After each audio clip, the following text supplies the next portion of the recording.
Assalamu alaikum. Welcome to Muhammad's Boom Boom Room, where all of my guests either agree with me completely or they go boom. I am your host, the Prophet Muhammad, peace be upon me.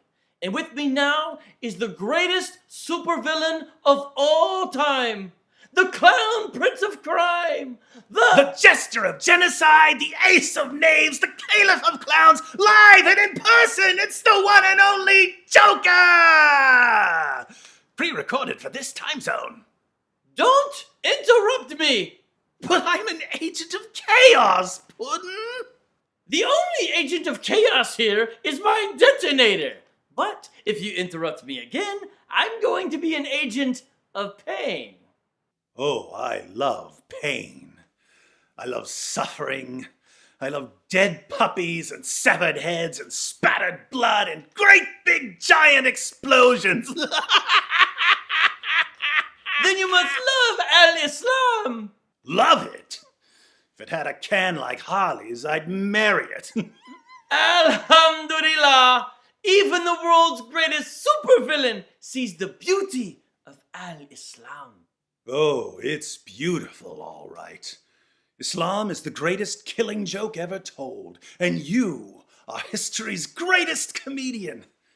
That's why we love you. Just imagine an ideology that spread for 14 centuries by terrorism and torture, dismemberment and rape, seizing every little boy and girl in its path as slaves and sex slaves, piling up treasures of pilfered gold and gems, all while tearing down prior cultures, obliterating music and science and philosophy and every other form of enlightenment that stands in its way, leaving nothing but oppression and cruelty and a joyless instability wherever it scurries. Only to reach the present and find politicians and journalists and educators and entertainers cheering it on, their riotous applause drowning out the cries of its maimed and deformed victims. Humanity's love affair with Islam only proves my point. Deep down, we're all attracted to that sexy beast called chaos. I'm just the one who's honest about the attraction. Wrong. People love me because they know that I'm the last prophet of the great God Allah. The great God Allah sent me to tell everyone that they need to submit to him, and that the only way they can submit to him is by obeying everything that I say about how to go to the bathroom, how often to shave your pubes, how to kill lizards and dogs, and if they dedicate their entire lives to living and thinking and walking and talking and dressing and shaving and going to the bathroom exactly as I say, then the great God Allah will allow them to spend all eternity deflowering young virgins. Good one. Now let me try. Ladies and gentlemen, hobos and tramps, cross-eyed mosquitoes and bow-legged ants, I come before you to stand here before you to tell you a story I know nothing about. One morning, in the middle of the night, two dead fellows stood up to fight. They stood back to back, facing each other, drew their swords and shot each other. If you don't believe my lie, it's true. Ask the blind lady on the corner. She saw it too. So how did I do? How did you do what? All you did was spout a bunch of nonsense. Oh, that's not what we're doing? I thought I was a student in your master class on the art of homicidal comedy. Comedy is haram. Comedy is haram. That's it! There's the messenger of mirth we've all been waiting for. I'm so glad you finally got your own comedy show. You make the Marx Brothers look like the Brothers Grimm. This is not comedy. I have been sent by the great God Allah to show people the halal and the haram and to shout Allahu Akbar as we cut off the heads of anyone who says that Islam is not a religion of peace. And I thought my jokes were bad. This is not a joke. I received revelations in a cave. I'm not a fan of caves. Too many bats. How can I make it any more clear to you that I am not joking? Wait, are you telling me that you're serious about this? I had the utmost respect for Islam when I thought of it as some sort of cosmic killing joke. And I loved you to death when I regarded you as the world's first homicidal comedian. But if you're saying that you're actually serious about Islam, why, you must be crazier than I am.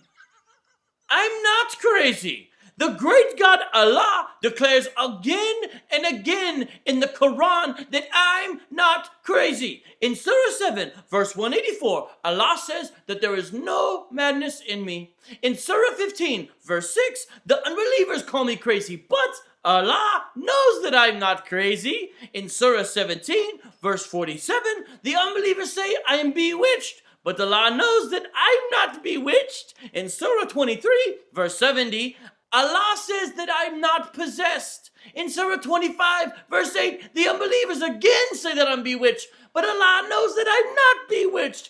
In Surah 34, verse 8, Allah again says that there's no madness in me.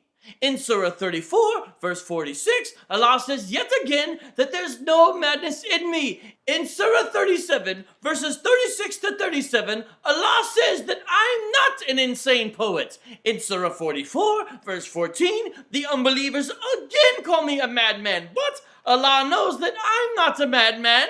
In Surah 52, verse 29, Allah tells me once more that I'm not crazy. In Surah 68, verse 2, Allah reminds me again that I'm not crazy. In Surah 68, verse 51, the unbelievers again call me a madman, but Allah knows that I'm not a madman. And in Surah 81, verse 22, Allah says one more time that I'm not crazy.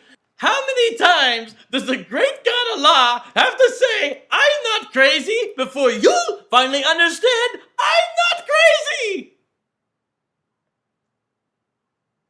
So your God has to remind you over and over again, like a beating drum, that you don't belong in Arkham Asylum? Peace be upon me.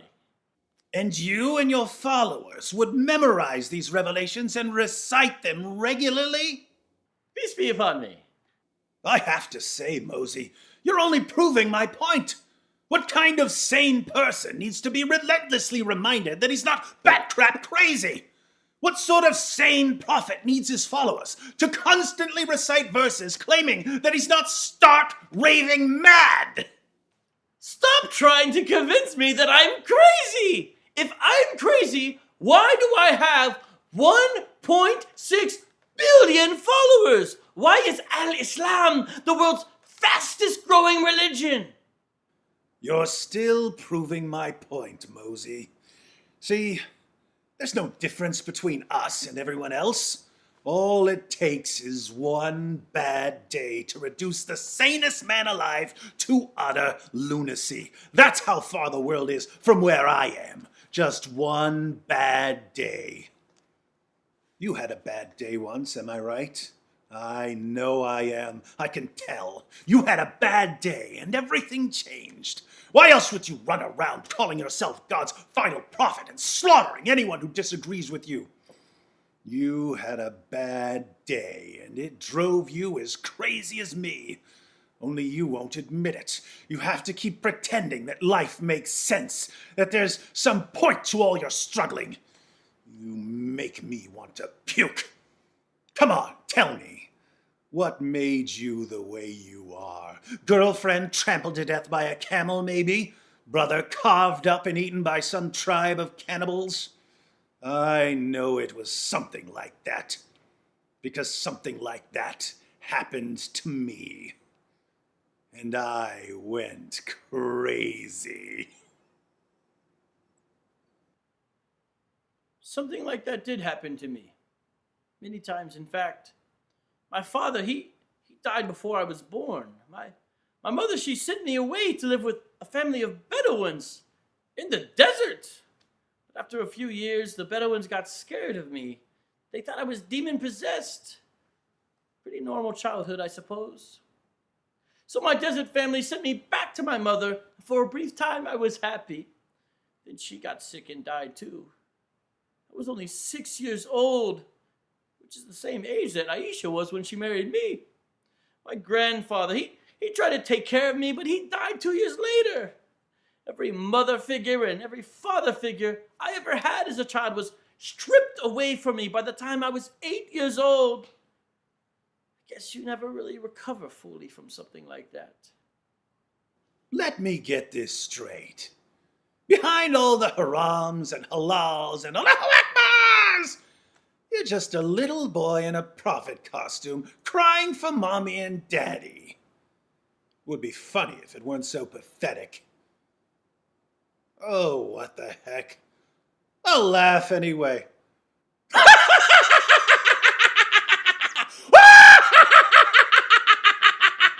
Stop laughing at me! Haven't you ever heard of the healing power of laughter? Stop laughing at me! Stop it! I can't stand it when people laugh at me! Do you have any idea how many people I've killed simply for laughing at me? Oh, mockery, rejection, abandonment. Does it feel like mommy dying on you all over again?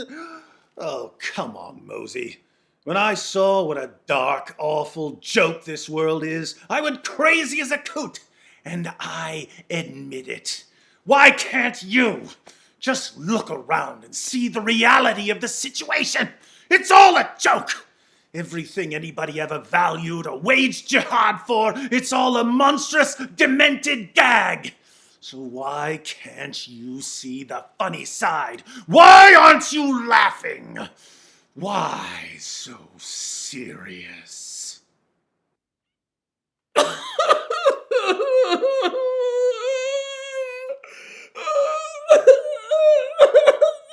Well, looks like I can cross "watch a grown man cry" off my Christmas list.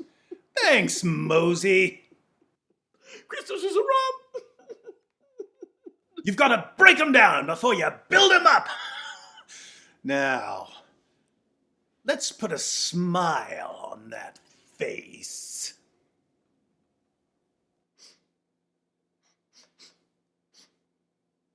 What was that? It's a little concoction I call Joker Venom. It'll make you feel better. Read the small print for the side effects. Why are you telling me to read the small print? Small print, large print, font size doesn't matter because, as everyone knows, I can't read. Wait for it.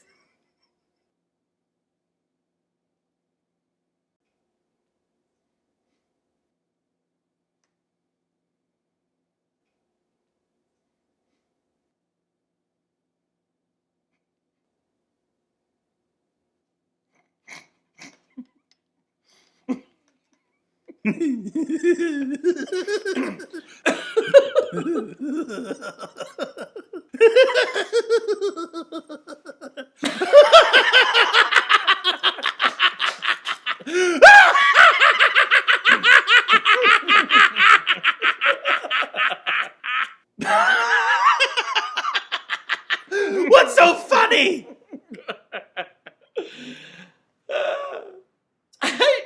I just remembered something. Tell me. I just remembered that I got my followers to drink camel urine.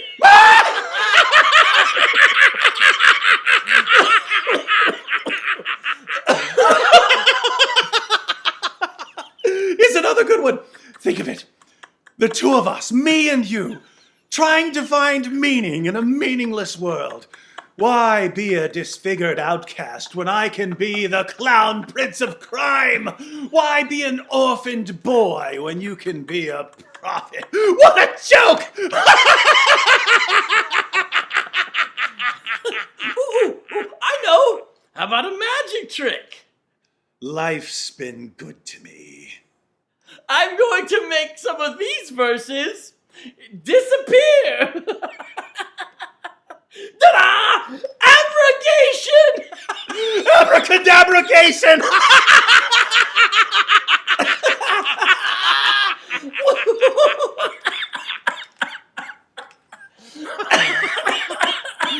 See, my Mohammed. There's nothing wrong with being crazy. It's being sane that's the problem. Don't call me crazy.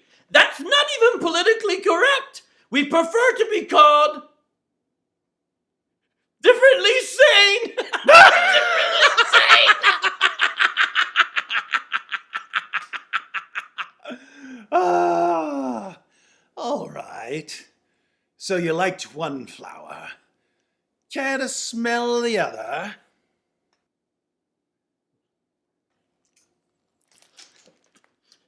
Hey, what was that? Camel pee! Oh, I love camel pee. Hit me again, Puddin'.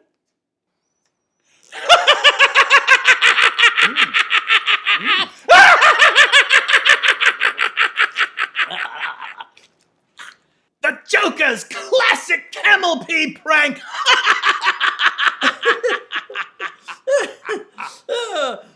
Speaking of pranks, do you know who the greatest prankster in the history of forever is? The great god Allah. Really? So this Allah of yours is the great god of gags? He's the best. In the Quran, he brags about being the best of deceivers, and he doesn't disappoint. He once tricked the Jews into thinking that they had crucified Jesus when they didn't. The prank was so epic, even Jesus's followers thought he was crucified, and they ended up building a religion around the crucifixion. Billions of Christians now believe that Jesus died on the cross because Allah did the best prank ever. So Allah started Christianity as a gag? That's brilliant! Who else could ever trick that many people? But he didn't just prank Jews and Christians. He even pranks Muslims. Even me. He tricked us into marching out into the Battle of Badr by giving me a dream, convincing me and my followers that we wouldn't be outnumbered when we got there. We were totally outnumbered! Oh, that crazy Allah! Always tricking his prophet and his followers. My closest companion, Abu Bakr, once said that if he had one foot in paradise, he would still fear Allah's deception. Now there's a man who finally realized what it means to worship an omnipotent prankster. Can you imagine? You've got one foot in Jannah, you see all your virgins lined up, but you're still worried that Allah is just tricking you and he's just about to yell, "Psych!" and send you into the fiery pits of hell. Oh, Allah truly is the best of all deceivers. I'm starting to like this Allah. I'm telling you, he's the best of all deceivers. Wait a minute. It all makes sense now. You're not the comedian here. You're the joke.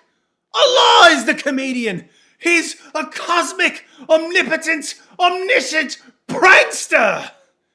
And you're his magnum opus. I don't know what magma opioids are, but I like it. So, the great God Allah, as the supreme trickster of the universe, is either the ultimate agent of chaos, or he's chaos itself, trying to recreate the world in his own image. Images are forbidden. The great God Allah is an artist. He sent you to disfigure humanity down to its very core. Allah wants to paint the whole world crazy. Now there's a God who's worthy of worship. So you're ready to convert to Al-Islam? Oh, I'm ready to do more than convert. Watch this.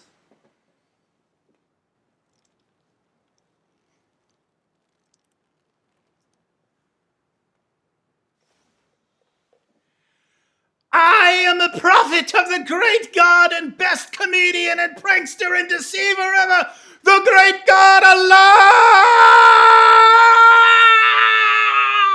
Hey, that's not funny, even with the Joker venom. Pump your brakes there, Mosey. There's a new prophet in town. Well, then this town needs an enema. Careful! The clown prince of prophets doesn't take kindly to being serious. Now, as your prophet, I order you to start laughing! You're lying! You think that just because you're the only person in history who's whiter than I am, you get to be a prophet? Allah told me I'm his final prophet. Oh, really? A God who brags about being the best of all deceivers. A God who even deceived you to get you to march into battle.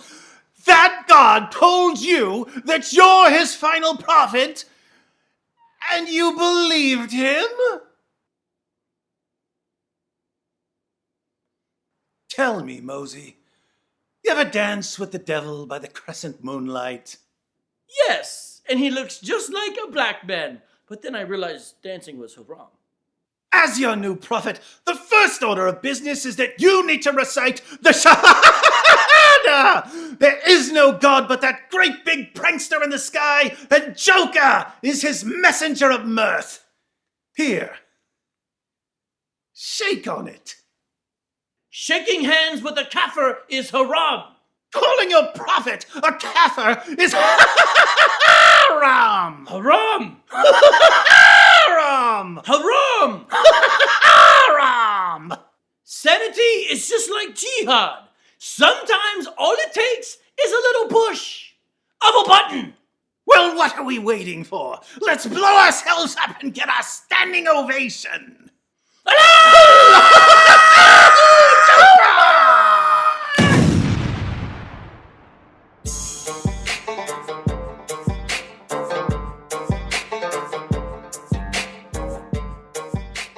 Help this show blow up by telling me who the next guest should be.